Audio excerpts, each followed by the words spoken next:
Hey everyone, it's Bob Perkins with AAISP's Inside Sales Studio here with a special discussion with David Leinweber. David, welcome back. Great to be here, Bob. It's good to have you. You've been on a number of times prior with LevelEleven, now CEO of Ascent Cloud, which merged with LevelEleven. So it's good to have you. Boy, today, we talked last time you had participated in, your company had participated in a webinar around virtual remote selling tips with Factor 8, Lauren Bailey, who's also a fantastic partner with the AISP. And you took away a number of tips and some really great ones you'd like to share with the viewers today. Yeah, thanks, Bob. As they say, the best artists steal, so I'm completely stealing from Lauren Bailey here, so she gets all the credit. But certainly encourage people to check out the webinar, Virtual Selling Tips, on our website. But I did want to share 3 tips I found pretty insightful from Lauren and our VP of Sales, Mark Baird. And one is, with all of us doing virtual selling these days, the introduction is so important when you're cold calling or the first time you're getting a prospect on the phone. And Lauren talks about swift introductions. These are things that should be under 10 seconds long, gets the prospect talking, and ultimately, puts the conversation in their hands. And some of the things that you might talk about in those swift introductions, mention something about time or money or ease or a lever potentially of maybe someone who asked to reach out. So a good example might be, "Hi, Bob. This is David from Ascent Cloud. Joe on your team asked me to give you a call. Do you have a few minutes?" Or, "Hi, Bob. This is David from Ascent Cloud. I'm calling to see if we can help you increase your ROI and your upcoming training opportunities." So just a couple quick examples there. Lauren goes through a lot of other good examples to go through different examples, whether using a lever or a value statement to get their attention.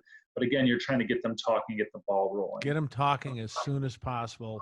Kind of break them out of that, is this a sales rep? But just get the, even a question, like you said, is now a good time to talk. Even that alone is going to get a response.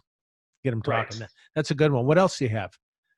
And then along those lines, when you're doing a lot of virtual selling, you're probably encountering a lot of voicemail systems, and you might not get the person on the phone on the first try. And certainly persistence is key. Well documented, more touches leads to more sales. But just some tips along the swift intro line is using some of those same things with voicemails. And Lauren made a good point that no one ever bought something over a voicemail, but you're not going to get a call back without a voicemail either. So again, leveraging either a lever, someone, a value statement, sense of urgency, or sense of mystery might be good.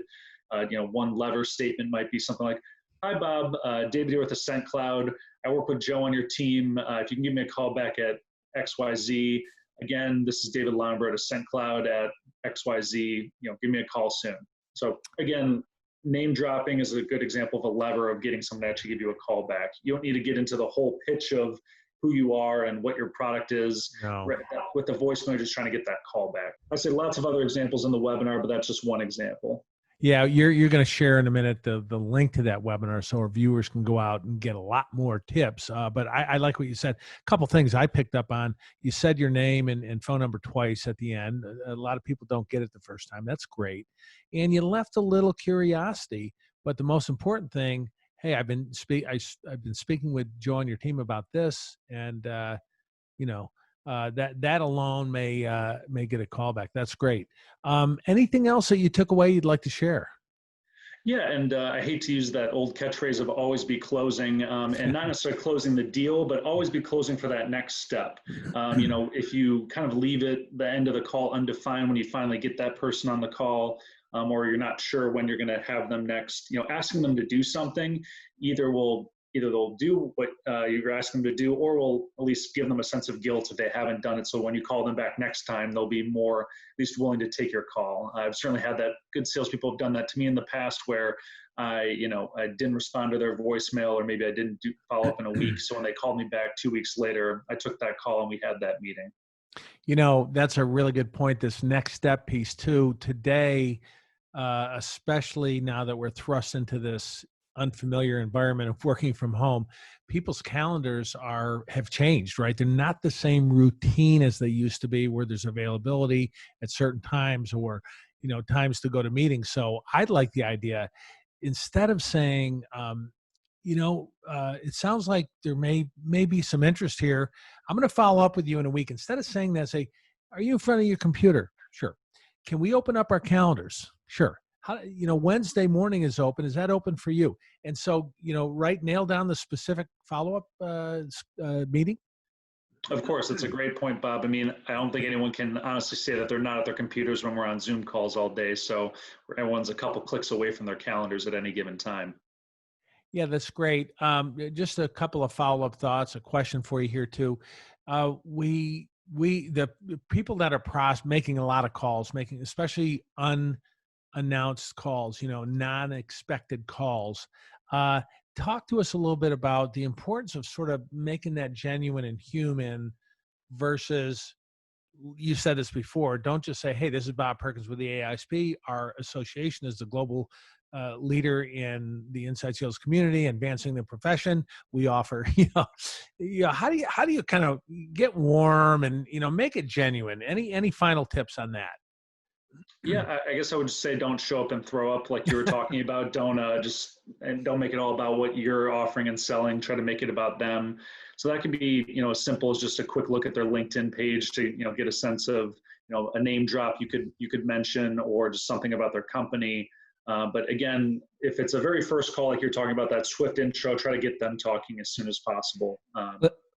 Yeah, if I was cold calling you and I didn't know you, I might say, "Hey, David, I recently saw that LevelEleven and Ascent Cloud merged." I mean, if I said that to you, you're going to perk up a little bit, maybe listen or have a comment. I would say the better salespeople are calling me these days are at least doing their research a little bit to mention that, and I'm more likely to take their call if they're at least paying attention and not just talking about something that they could have seen 2 or 3 years ago. I love this. Now, go ahead and tell the viewers the link for the full webinar that Ascent Cloud and Factor 8 did together. Sure. So I'm sure we can add the image to the screen here, but if you go to ascentcloud.io and go under webinars, it's listed under there as virtual selling tips with Factor 8. Great. We will put that up here. So everyone watching this, it's a great webinar. You're going to pick up a lot more tips than David had time to share with you today. So thanks a lot, David. And we appreciate Ascent Cloud. We've worked together for a number of years, and we look forward to continuing to working with you. You're a great company. You got a great culture. For those people that may have an interest in Ascent Cloud, briefly, what do you provide the inside sales professional or the inside sales community? Sure. Thanks, Bob. So at Ascent Cloud, we're all about focused on solutions for the modern seller.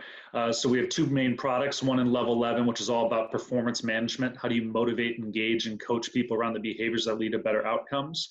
And on our other product is Geopointe, so it's all around geolocation. So for the inside sales community, how do you do reference selling? How do you know that your customer is right next to a prospect?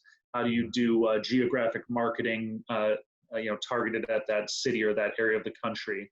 Or how do you, do calling campaigns into that area of the country?